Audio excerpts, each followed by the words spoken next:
আসসালামু আলাইকুম। সুপ্রিয় শিক্ষার্থী বন্ধুরা, তোমরা সবাই কেমন আছো? আশা রাখি সবাই ভালো আছো।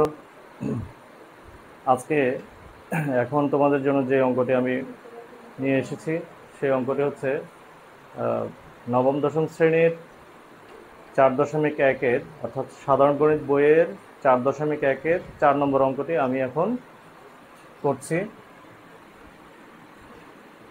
বিসমিল্লাহির রহমানির রহিম। প্রথমে এখানে 2 এর জায়গায় দেখতে পাচ্ছ 2 এর জায়গা 2 এখানে আছে, আমরা এখানে 2টা লিখে ফেলবো।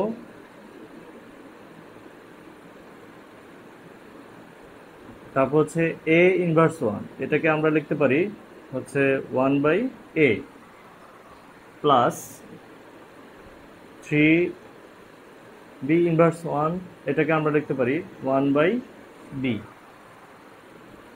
এরপর এখানে আছে ইনভার্স 1, আমরা এটাকে এটার জায়গায় রেখে দিব, ইকুয়াল টু 2 এর সাথে 1 গুণ করলে 2 একে 2, 2 একে কত 2, আর নিচে হচ্ছে a প্লাস 3 সাথে 1কে গুণ করলে হবে 3, আর নিচে b আছে তাই b এর জায়গাতেই রেখে দেব, এবং ইনভার্স 1 এর জায়গায় আমরা ইনভার্স 1টাই লিখব।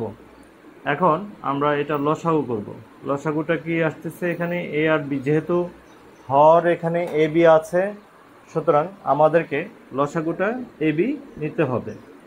a b নিলে এখানে হচ্ছে a আর a, এটা a দিয়ে a b কে যদি ভাগ করি a কাটা যায়, থাকে হচ্ছে b, bটা 2 এর সাথে গুণ করলে হবে হচ্ছে 2b প্লাস b এবং b, অর্থাৎ b দিয়ে a b কে যদি আমি ভাগ করি তাহলে b কেটে যায়, থাকে হচ্ছে a দিয়ে আবার আমাদের 3টাকে গুণ করতে হবে, 3a কি হবে 3a ইনভার্স এখন হচ্ছে 1। এবার ইনভার্স 1 এর কাজটা তো তোমরা বুঝো যে 1 ডিভাইডেড বাই যার উপরে ইনভার্সটা থাকবে সে নিচে চলে যাবে, অর্থাৎ হরে চলে যাবে। তো এখানে 2b প্লাস 3a, এটার জায়গায় এটাই লিখবো, আর নিচে হচ্ছে ab। এখন আর এই ইনভার্স 1 এর জন্য হচ্ছে 1 ডিভাইডেড, অর্থাৎ 1 এর নিচে ডিভাইডেডটা থাকবে।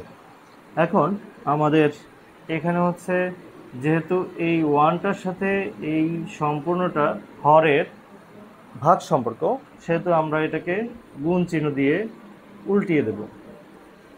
এই বিটা উপরে চলে যাবে, হরটা উপরে চলে যাবে, আর লগটা কোথায় চলে যাবে, নিচে চলে যাবে, 2b প্লাস 3a।